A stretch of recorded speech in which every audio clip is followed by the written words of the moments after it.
Good morning, good afternoon, good evening. Welcome to our Schneider Electric webinar on living with finite resources. We're still waiting for a few people to log into the webinar, so we'll begin in just a couple of moments. Thank you for your patience.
Welcome, good morning, good afternoon, good evening.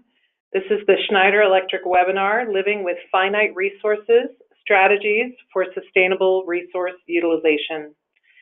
My name is Amy Haddon. I'm with Schneider Electric's Energy and Sustainability Services, and I will be the moderator for this session. I'm joined today by Matthijs Wackernagel, CEO of the Global Footprint Network, and Xavier Huot, Senior Vice President for Environment, Safety, and Real Estate at Schneider Electric. During today's webinar, we will examine how resource constraints are challenging companies to think more innovatively and providing opportunities for business to be more strategic about the resources that they do use. We will leave time at the end of today's webinar to respond to your questions. You can submit them at any time using the chat function on your screen. The impact of businesses' environmental footprint is a growing consideration for all companies. There's increasing pressure from investors, employees, consumers, and NGOs for organizations to operate more responsibly in the face of greater risk. This year, the World Economic Forum has indicated that 7 out of the top 10 risks by impact are environmental in nature, most tied to global warming. Businesses are also concerned about how to sustain their operations on a finite planet. A recent survey of Schneider Electric clients indicates that 82% of them consider sustainability and resource availability in their decision-making. This is an important practice as we are consuming resources 50% faster than they can be regenerated. This rapid pace is predicted to accelerate. By 2030, we will have gaps in water supply. By 2050 or even earlier, our demands for energy and raw materials will substantially increase. At the same time, to avoid the worst-case scenario for global warming, we must reduce carbon emissions. This year, we will have exhausted our resource budget by August 1st, or Earth Overshoot Day. That means that after August 1st, we'll be borrowing from our future selves. At our present rate of resource consumption, we would need 1.7 Earths to sustain us. We must act urgently to slow this rate and increase the efficiency of our consumption. The good news is that we have solutions available now that can help us to do this and to move the date on Earth Overshoot Day. We explore these solutions in our new Schneider Electric white paper, Living with Finite Resources, Strategies for Sustainable Resource Utilization, and we'll provide the link to that paper at the end of the webinar. It is, of course, the topic also for today's webinar. I am delighted to introduce Dr. Matthijs Wackernagel, founder and CEO of the Global Footprint Network. An international nonprofit organization, GFN was founded in 2003 and envisions a future where all can thrive within the means of our one planet. While earning his PhD in Community and Regional Planning at the University of British Columbia, Matthijs developed the ecological footprint concept that underlies the work of GFN today. He is a widely known and respected leader, consultant, speaker, and author on sustainability, and it's a pleasure to have him join us today. Matthijs, the prevailing wisdom is that we must work to reduce CO2 emissions by 50% by 2050 and to zero by 2100 to avoid the worst impacts of global warming. But you've said we actually need to work more quickly. Can you go ahead and tell us about that? Thank you so much, Amy. It's a pleasure to be with you all. Actually, the title, can you go back to the title page? It says One Planet Prosperity. You know, One Planet Prosperity is a translation of sustainable development. It's something that is more easy to understand because it's quite a simple choice in the end. One planet is not going to change. The only choice is, do we want one planet prosperity or one planet misery? And that, again, is not a very difficult choice. And Buckminster Fuller, some of you may know, he was a systems thinker in the 20th century, had promoted two key ideas. One is to say, we actually live on a spaceship called Spaceship Earth. And not only that, to really work with systems. So systems thinking starts with recognizing the context we are in. And one of the key contexts, if you look at the next one, is that we are in a time of very rapid buildup of CO2 in the atmosphere. So our Earth is becoming rather small compared to our demand, and the carbon economy is a big part of that. The Paris Agreement recognized that and said we should limit carbon emissions to the extent that we will never get over 2 degrees Celsius climate change beyond the pre-industrial level. And that really means, according to IPCC, to never increase the CO2 concentration in the atmosphere to more than 450 parts per million of CO2, actually CO2 equivalent, which means not just CO2, but all the other greenhouse gases included. Where are we today? Next. So the 450 ppm CO2 equivalent, that would be the upper threshold. Today, next one, if you go to US government websites, CO2 alone is at 408 ppm. And if you look at the same websites, US government websites, how much we increase by more between 2 and 3 ppms per year, parts per million per year, we increase the CO2 concentration due to fossil fuel burning largely. And so we can easily calculate 450 minus 408 is about 40 divided by 2 gives us a maximum of 20 years of emissions left. Now we could even go a step further and say, yeah, where's the concentration CO2 equivalent? We may be close to 490 already with ppm CO2 equivalent according to NOAA, again, US government website. So if you have 20 years of emission left, that's a very generous statement. Next one. Then you can see, if you go to the next one, it's a very simple idea. It's a net emissions. It's like a big fountain, you know. So how much goes in? Next, there's one more click. How much is going in? That's the carbon emissions. How much is going out? That's the sequestration. And then there's a buildup in the middle. So the net emissions, how do we want to use them? Next one. So we could either just say, let's continue for 20 years exactly what we have done today, and then stop radically, or we could say, let's go down slowly. So if we go slowly and stretch it out, before 2050, we have to be at net emissions. That's also confirmed, next one, by scientific papers like the one by Christiana and Rockrum. She was the head of the climate agreement from the UNFCCC. That shows if we wait a little longer, our choice is just to go down more steeply. But the 2050 time marker, that's basically one very hard given by science. Cannot go beyond. Next one. What does that mean? The formula for the 21st century is very simple: zero CO2 net emissions before 2050. That's the only thing to remember for you today. And so the question is, next one, is it even possible? And here the good news: absolutely is it possible. The next one shows one initiative, the one before, drawdown.org. Let's go to drawdown again, drawdown.org. That's an organization that looked at all the possibilities. What's possible now to get to zero emissions by 2050? It's financially possible, it's technically possible. There's also a McKinsey report that shows it. There are many other reports that show it as well. It is possible. However, if you look at the trend, the next one, this is the energy consumption over the last 200 years. What we see is still a steep increase. The share of fossil fuel today is still larger than it was when we signed the Climate Convention in 1992. So we see a trend shifting, but not fast enough, which also means from a Schneider perspective, that's the biggest business opportunity still, because we need to go down in CO2 emissions more quickly than we came up. Next one. Next slide. Yeah. So that's why, from our vantage point, we see it as the unique value proposition for Schneider Electric. Schneider is one of the few companies in the world of a large scale that recognize that sees that reducing our overuse of resources, particularly also fossil fuel and energy, is the core strategy for building more and more market share.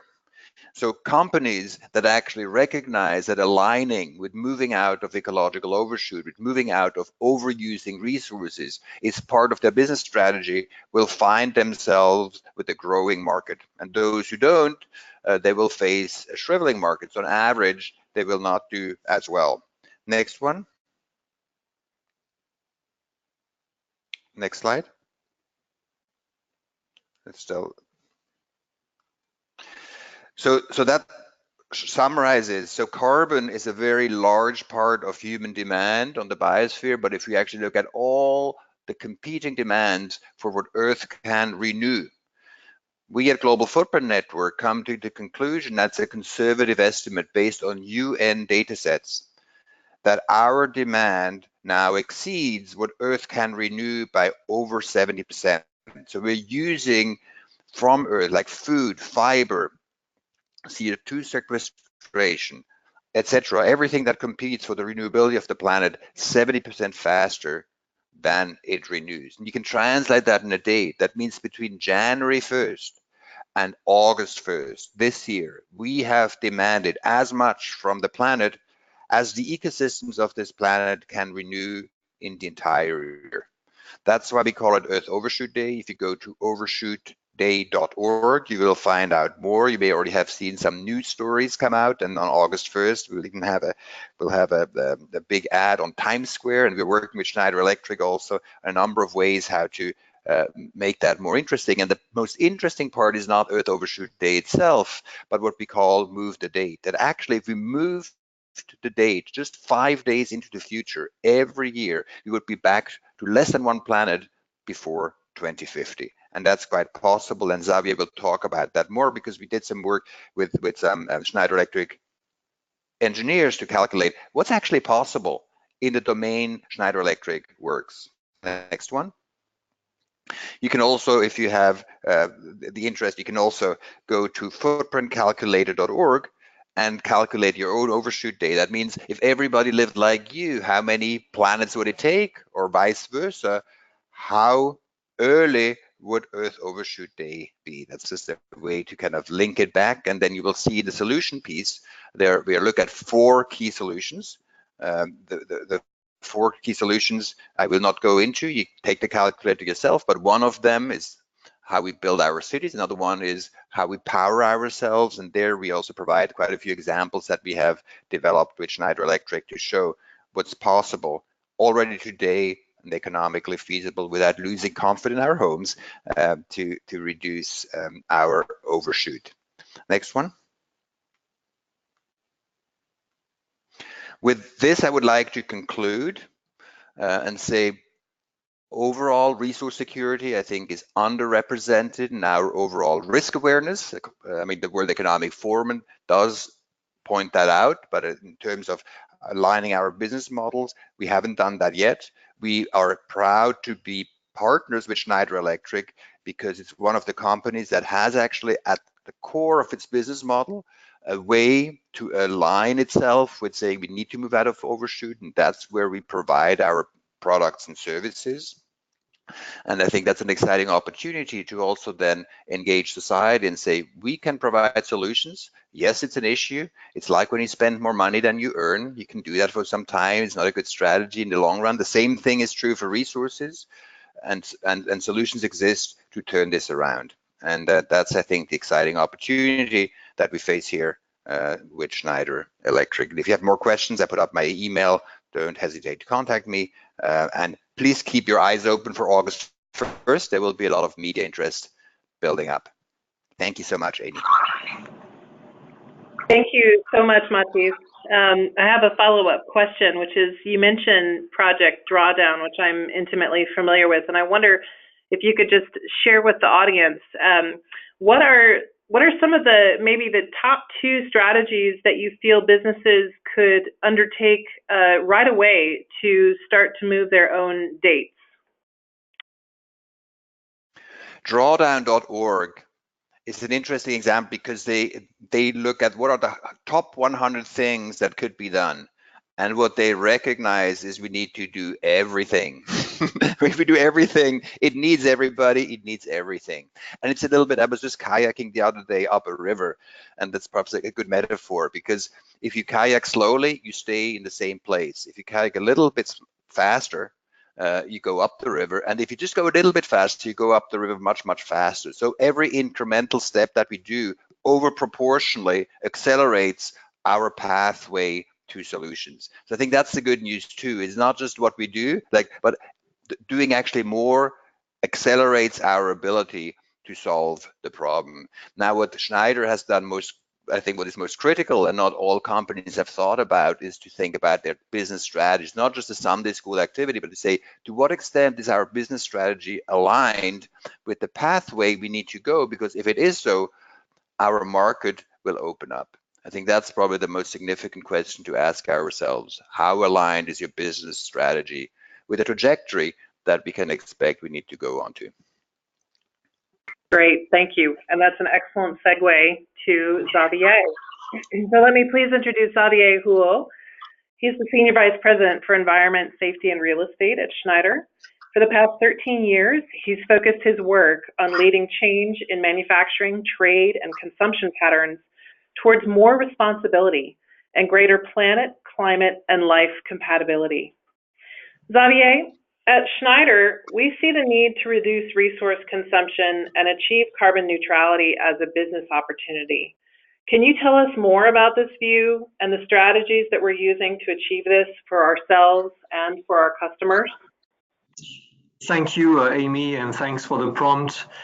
Yes, indeed, I will be willing to share with you, the 2 areas which you alluded to. First is, what are we trying to do ourselves as a company, as an industry, with factories and a supply chain, and focus maybe more of my time on how we invent solutions which, on our customers' sides, help them reduce, CO2, energy, and other resources. So that's exactly what I want to share with you.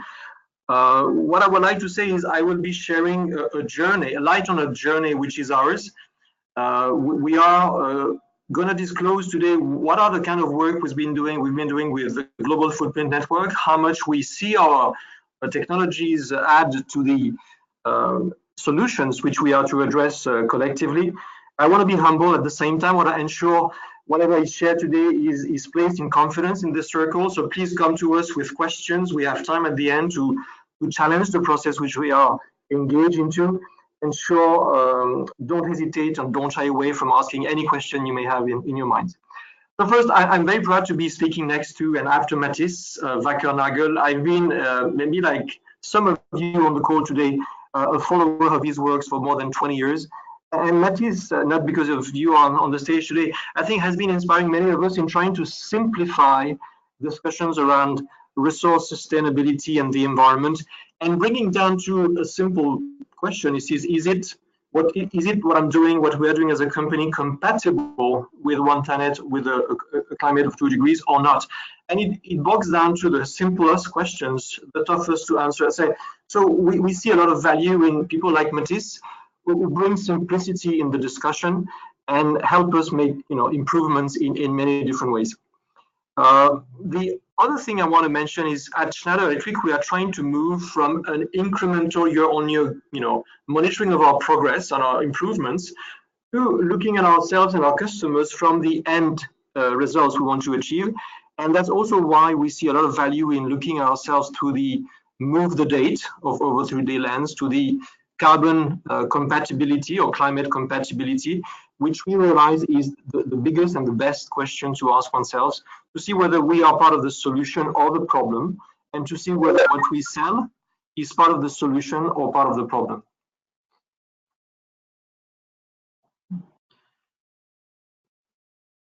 What I want also to... Sorry. So I'm sorry. Go ahead. Sorry. So what I want to share with you first is the work we've been doing with Global Footprint Network, focusing on a number of technologies which we are providing to our customers, allowed us to quantify how many days of overshoot, so from 1st of August back to a later date, we would be able to push the date back to 31st December. So a couple of mentions about that slide you see on screen. First, it doesn't include so many areas of the global economy. It doesn't talk about transportation, food, agriculture, and so many other things which we know do consume resources. We've focused on the kind of technologies which a company like us, Schneider Electric, do provide to their customers. Another thing which I want to focus on is the word of retrofitted, which you see on that screen. We've only looked at how current assets, buildings, industries, data centers, and energy distributions infrastructure, where would they be retrofitted with existing technologies? How many days would we be able to push the date? So those numbers don't, as you say, focus on some technologies only, and don't look at the greenfield, meaning any new building today can be built with very low carbon intensity. Any new industries, more often than not, is becoming or is set up as an energy efficient device or industry. But here we've just looked at how we can make the world of yesterday or the world of today better than it was. So it's really a saved set of carbon and resources from before, meaning with those technologies we can render, we can transform the world the way we know it, with 50 gigatons of CO2 approximately in a given year, to a better world where indeed through retrofit it is emitting less, it is consuming less. So this is not such a narrow area, but it's fairly strict definition of moving the date, which we've accounted for. Another observation is those 21 days have been done with experts from GFN, Global Footprint Network. We've accounted for the number of houses and square meters around the globe. 170 billion of square meters are built around the globe. We've looked into numbers available from various agencies and UN and different authorities in the domain, where we've accounted for, see, if we look at buildings, represent usually a third of the world energy consumed in the world. We've looked at data centers, the way they are consuming electricity. We've projected those numbers for future dates, and with those assumptions fairly conservative for all, we've been able to say that tomorrow's implementation of those technologies, the way they exist today in the current world, in the current assets, the way we know it, would move the date by 21 days. Sure, if we look at the 5 months, 150 days, which together we have to move the date back to 31st December, as Matthias was mentioning, we have to do much more.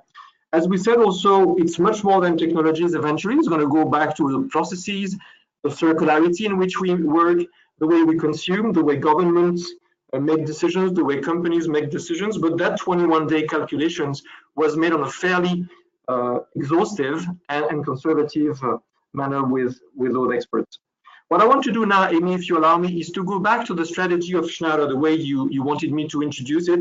It really has 3 domains or 3 pillars where we really want to quantify the impacts. First, for ourselves, we make it a point to report how we as a company with 200 factories, 100 distribution centers, presence in 100 countries, we do consume copper, energy, steel, aluminum, like many companies. How much are we ourselves shrinking our footprint in many ways, and how is it impacting the bottom line and the top line of our company? And we've taken commitments such as, becoming 100% renewable electricity powered by 2030. We are willing to be zero waste to landfill. we are taking back more than 100,000 tons of stuff, of resources from customers every year. And I will throw light on one example in one of my later slides. But we just don't want to stop there. We want to look at how much we help our customers on their ends be themselves One Planet compatible, be themselves part of the solution to move the date out of Overshoot. So that's where we've quantified with GFN how many days would those technologies help push back the date of Overshoot. We've also come up with an external commitment of saving 100 million tons of CO2 on our customers' side through our solutions in the next 3 years. And we do report every quarter against this target. So this is to say we want to show that and measure and gauge where we do a great job, where we do a job which has to be improved and strengthened. And we most importantly want to introduce that currency of resource impact and CO2 impact in the dialogue with our customers. And not the least, we're also willing to extrapolate how through our customers we have the cities, the governments, the energy grid be together moving the date or helping solve the tough equation which Mathis has placed in front of us about moving out of carbon emissions actually earlier than most assumptions were so far mentioning, as early as 2050 or in that range scheme of things. So we are willing to place that lens on ourselves, on our customers, and on the world economy. If I now move to the way we try and achieve that ambition through what we invent and sell to the customer, so you can go through those three boxes, Amy, thank you. So the first thing we try and do is we push the equation of being more circular, meaning servicing more, retrofitting more, taking products at the end of life. As mentioned earlier, 100,000 tons of products of Schneider Electric are taken by our teams every year to ensure over 3 years, to ensure we are part of minimizing virgin resources usage and maximizing secondary resources usage.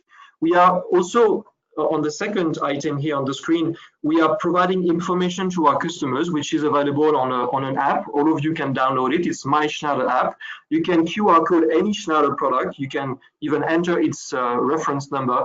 You get the full impact on CO2, energy, and other environmental dimensions at your fingertip. And we promote that transparency because we believe we owe that transparency to the world around us and our customers to start with.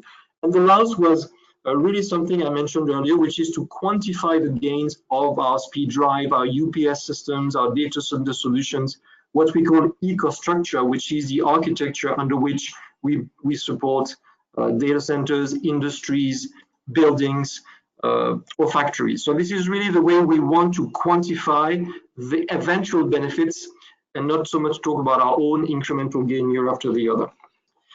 If I now want to move to examples, and I think many of you today are more interested to know about concrete examples, what it means.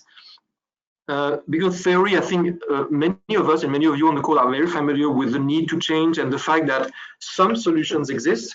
So if I want to take first an example on our own footprint, which is a recently commissioned new regional office from our company, as we have some of them around the globe. So this is our Singapore regional office.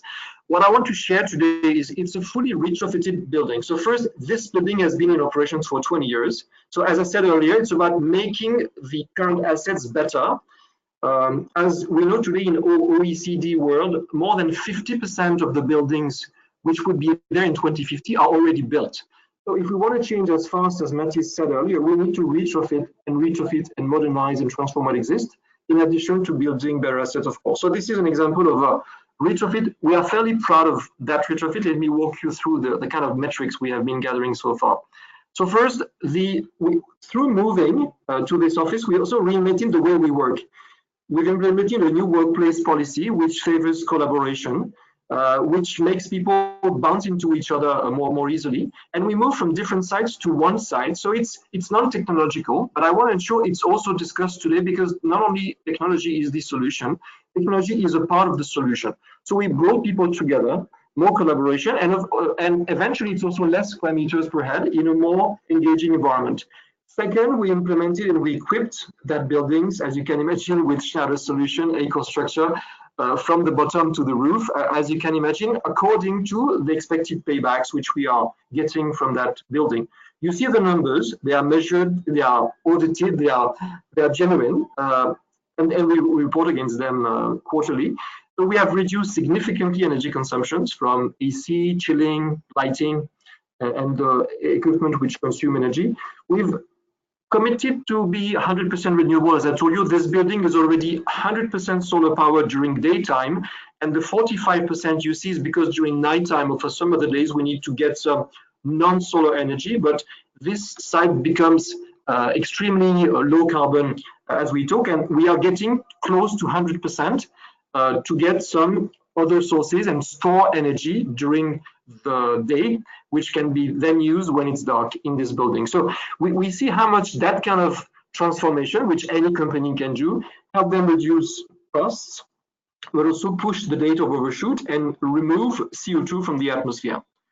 If I want to then go down to some other examples of, say, our customers, the way they do likewise retrofit some of the installations, I will take 2 or 3 of them. This first example is in the IT space.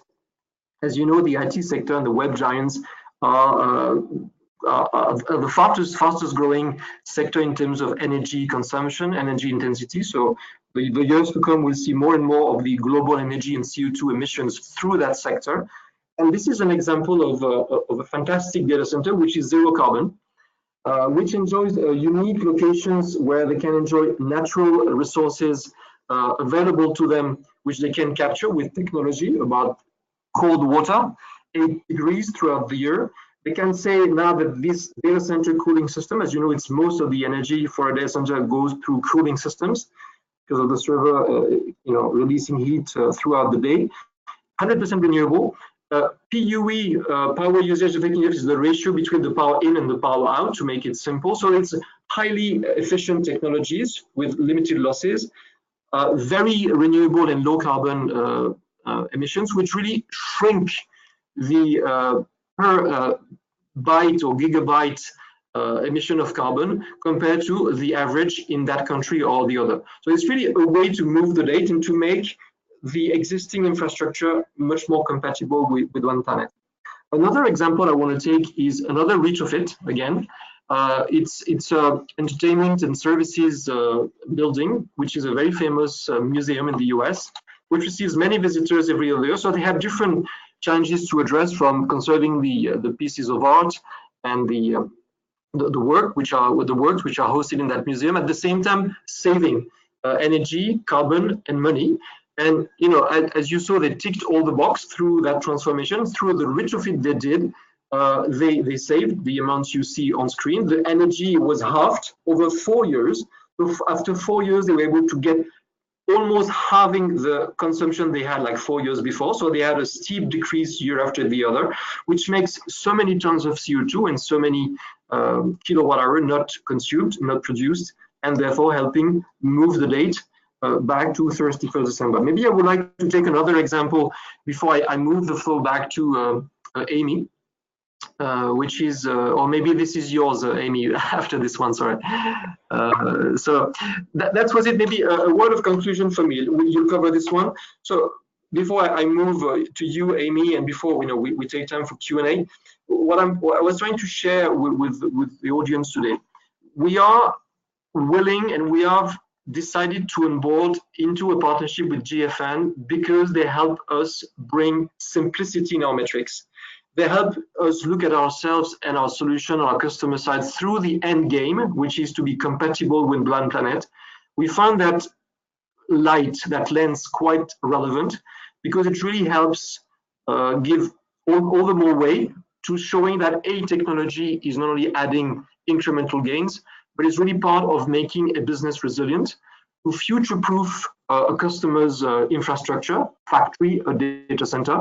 And in that new way of talking, which is enriching what we've been using as a language so far, it really helps have a different type of dialogue and really talk value for the business of our customers, but also value from their own sustainability and resource productivity. And we find, I hope you find some of these examples and the ones which Amy will throw light on in a minute, some appealing interest in the way that's an option. So Amy, leaving the floor to you to walk us through some other examples. Thank you so much, Xavier. And yes, we will be coming back to anyone's questions. So please make sure that you're sharing those out in the chat, and we will ensure to leave time at the end of the webinar to respond to those. And thank you, Xavier, for that introduction. I have a couple of other case studies for us to share from our energy and sustainability services business, which is another solution that we provide to our customers. This one particularly is interesting because we worked with our customer, the Department of Defense in the United States, to implement a combined heat and power system that would allow them to capture waste heat and allow the development of a reliable power source for a future microgrid development. And what's interesting about this is that although this installation is in the middle of the desert, it is one of the largest installations in that region of the country. And through the implementation of the CHP plant, not only are they laying the groundwork for a microgrid that will allow them to continue to dramatically reduce their carbon emissions over time, but they also have already achieved a 23% reduction in energy costs. And over the time of the plant, that will allow them to save $63 million. What's also very interesting about this is that the project is financed through an energy services performance contract, which allows the fort to apply for rebates and incentives to use towards their projects, and also allows them to perform self-funded infrastructure upgrades, which included things like introducing LED lighting and other efficient technologies that provided for some additional reductions in both energy consumption and carbon, and resulted itself in savings from those projects. And so it's a great example of how the reductions in energy expense and carbon that we can achieve with these solutions can actually be reused for additional projects. This is a particularly good example of that. Another to introduce is Fifth Third Bank, which has the unique claim that it is the first Fortune 500 company that has procured 100% renewable energy from a single solar offsite power purchase agreement. Fifth Third Bank really decided that it wanted to accomplish their strong objectives early and well. They are a member of the RE100, which are companies that are committed to 100% renewable energy. Schneider Electric is an RE100 member as well. And so they determined that the best way to do that was through a solar project located in the United States that will supply them with 100% of their electricity from that project. Another co-benefit of the project is that it created 1,000 jobs in order for the project to be built. And so not only do these resource solutions help companies reduce their energy consumption and their carbon emissions, but they also have important other benefits that value the communities in which those projects are located, including job creation and improved air quality. And so every year of this project, Fifth Third Bank will be reducing over 140,000 metric tons of GHGs. So I think we'll move now into our Q&A session, and I want to thank you so much, Mathis and Xavier, for being our speakers today. And we've got a number of questions coming in from the audience, so please keep those coming. We'll continue to stay on the line for the next 20 minutes to answer those questions. Let's get us started by specifically talking again about impactful action. And so, Xavier, you had talked a bit about how these strategies of retrofitting in particular can help us work with existing buildings and technologies. But I think maybe perhaps one of the more interesting questions is how companies can achieve these resource reductions while also maintaining, or in some cases, increasing profitability. I think there is a misunderstanding in the marketplace that sustainability is only a cost and that there is not a business opportunity. Could both or either of you respond to that?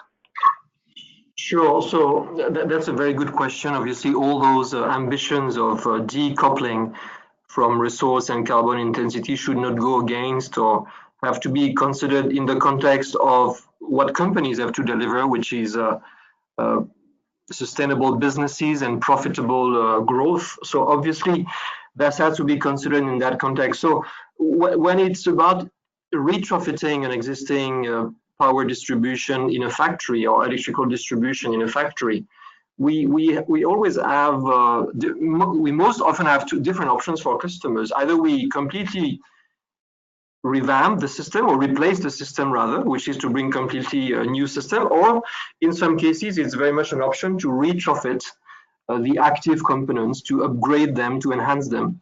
From a cash perspective, the latter option is much preferable. So for companies who are willing to slow down the capex rhythm, or to move from capex to opex, or to burn less cash in those transformations, usually the retrofit, which we call at Schneider the eco-fit, it's an option which is very financially viable, because the cash out is lower, and the cost of ownership eventually of the asset is lower. There are other cases where the transformation of the building or the industry may not allow such a retrofit, but in a number of cases, there are a variety of options to choose from the very earlier traditional capex-only procurement decision, to the retrofit, which is in between, and to the leasing or performance contracting or energy as a service, if you wish, where we see a set of options which clients can choose from. So back to your question, in many cases, clients can choose as to the financial impact of their decision, capex, opex, and how the capex nature can be channelized, fully new or retrofitted. And I would just like to emphasize exactly what Xavier said. I think the significance of retrofit, it's just physically not even possible to rebuild all the infrastructure. So retrofit has to play a much more significant role overall in the opportunities that we look at. It's also, I think one thing that hinders retrofits is that they're not so photogenic. So we can take beautiful pictures of a new sustainable building and new technology that we put in, and retrofit is kind of harder to understand. So I think selling may be a little bit more difficult, but from a financial perspective, it performs obviously much better because you can use existing equipment already and upgrade it. So if we find ways to make retrofit more sexy and interesting and more accessible, I think that would be a great opportunity. Another aspect from just my financial perspective, I think that's too little discussed, is that when you look at costs, we just look at initial costs. We don't look at the long-term life cycle costs and benefits. If we continue to invest in infrastructure that will be quite resource intensive, the value of that infrastructure will vanish in a time when we have less energy available. Or to turn it around, there's a huge value proposition in making infrastructure far more resource efficient, because it will be more performing in times of less resource availability, and also will make us more robust, because if we lose value at times when the economy struggles as well because of resource constraints, for example, we lose twice. We lose value in the asset, and we lose it at a time when we're more fragile. So I think there are huge economic benefits that we don't estimate enough in our assessments of energy efficiency investments. Great, thank you. Our next question has to do with what we are seeing as a trend in the marketplace, which is that we all understand that energy consumption is projected to increase, and that the growth of things such as the Internet of Things, electric vehicles, big data, and more are really part of what's driving that increase in terms of energy consumption. Could either of you speak to how we can approach that challenge of needing more energy while still needing to reduce our carbon emissions at the same time? I would say overall, sustainability probably means we have to electrify the future, because electricity obviously is much more easy to manage and maneuver and regulate, etc. So electricity will go up and the other uses have to go down overall. So overall, we have to find pathways that will lead to less energy consumption, but the electricity share will be increasing dramatically. Yeah, to complete, we see a trend of a need to decentralize, decarbonize, and digitize, that energy, electricity, which you are mentioning, Matthias, rightly so. So energy consumption will go up because of more people on the planet, more services, more connected objects. That energy should be more electrical, will be more electrical, and it should be decarbonized, and it has to be decarbonized if we want to meet the targets which Matthias remembered. And digitization of electricity is one of the ways for us to and for the world at large to be better at saving energy and to be better at storing and transporting and not consuming electricity. So those 3Ds are really the most needed and observed transformations. It has started. Decentralized generation, in addition to the centralized, which has been existing for decades, and decarbonization being a must in a digitized world. Great, thank you both. Another question, we've talked quite a bit on this webinar about the opportunities that exist for organizations, but at some level, changes that we're talking about really require individual decision making. So do you have suggestions for strategies on how we can convince people to act and to implement changes in their own lives and influence changes in their businesses?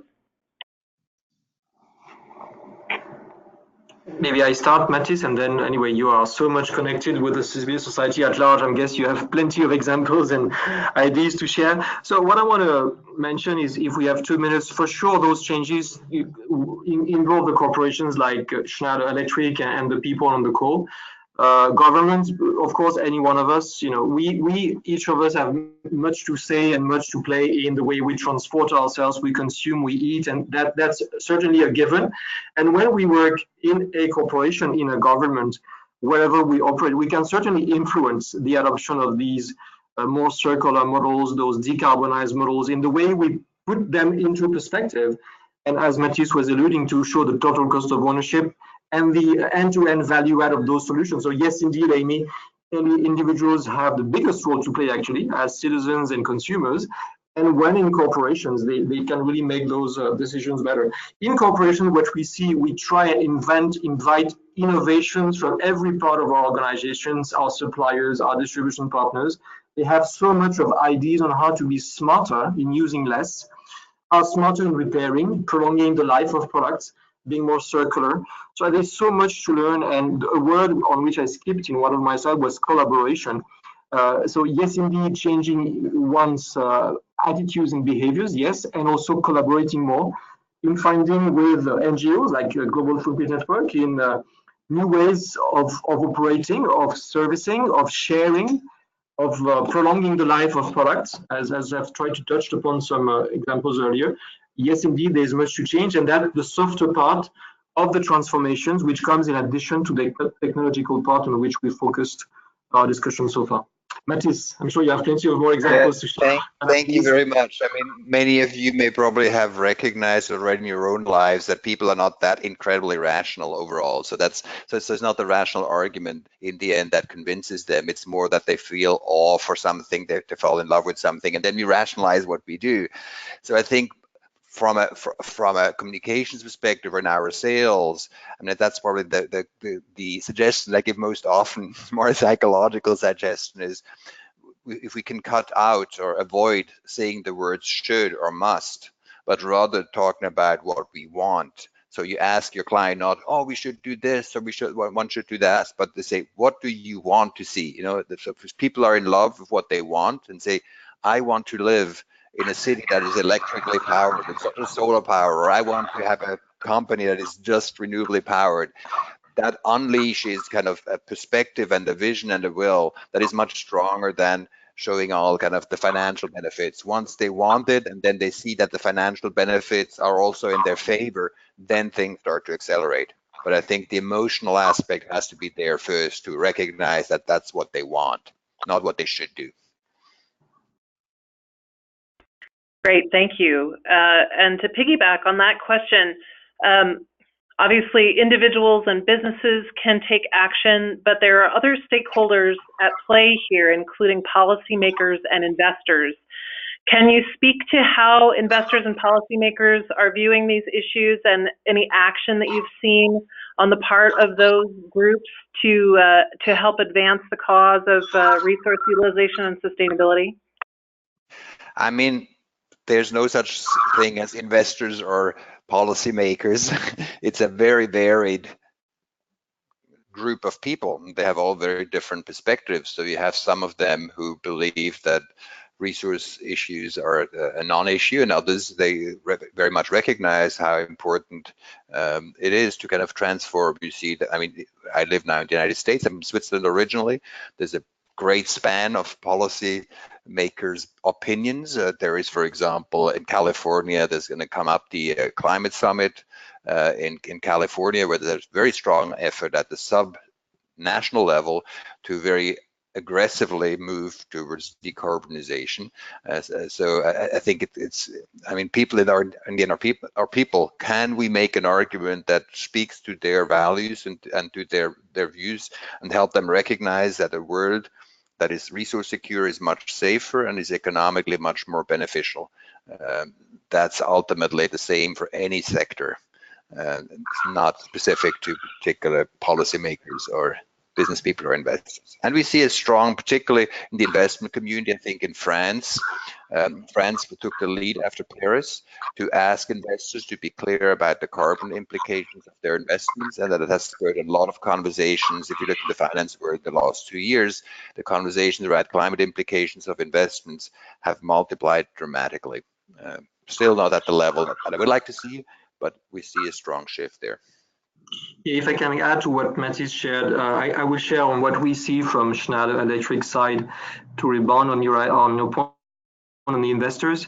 We do see, and to the hundreds of participants today in corporations, you must be seeing that investors, a growing group of investors, are really paying a strong interest in the impact on their investments on carbon and resource depletion avoidance. That's really a dialogue which has been strengthening over the last coming 3-4 years significantly, and this is a dialogue we have with them. So investors clearly are maybe one of the strong driving forces which really understand, because they understand the impact of such considerations in their investments resiliency and sustainability in the business sense. So that's really a strong group of stakeholders where the dialogue is always quite rich and tightening. We also obviously see a lot of value in the multilateral, the COPs, and the COP21 was certainly an important milestone for all of us. We see the value in when those government and institutions come together. We see a big trend globally, starting with Europe and China on circular economy, which is another way to look at our models and try and make them more resource efficient. And we see a lot of value in those discussions and movements. We see also plenty of initiatives to promote adoption of renewable energies and such technology. So there are plenty of momentums and movements which really are heading toward the right direction. Back to Matthij's observations earlier, we know that it's not fast enough, and the trend has to be much southwards, meaning much faster. But yes, indeed, there are good movements around there. Certainly, the ability to innovate further, to adopt those technologies and those behaviors is still too slow. Thank you both. And our final question for today, thank you for everyone that submitted your questions. We will make this webinar available to everyone after the presentation, and we'll do our best to respond to your questions with follow-ups as well. But our final question for today, what would the two of you say is the #1 opportunity that most organizations are currently missing out on to begin to reduce their resource consumption?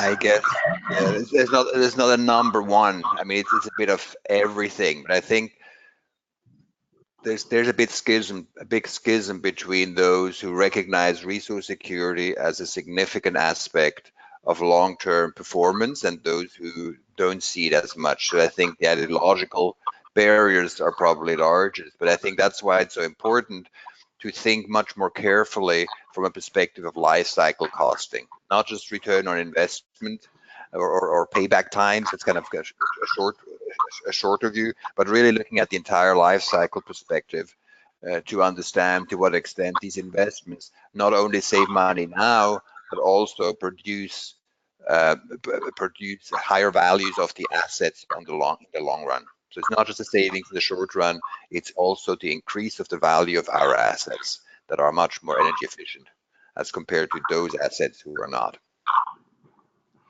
Sure, that's absolutely correct.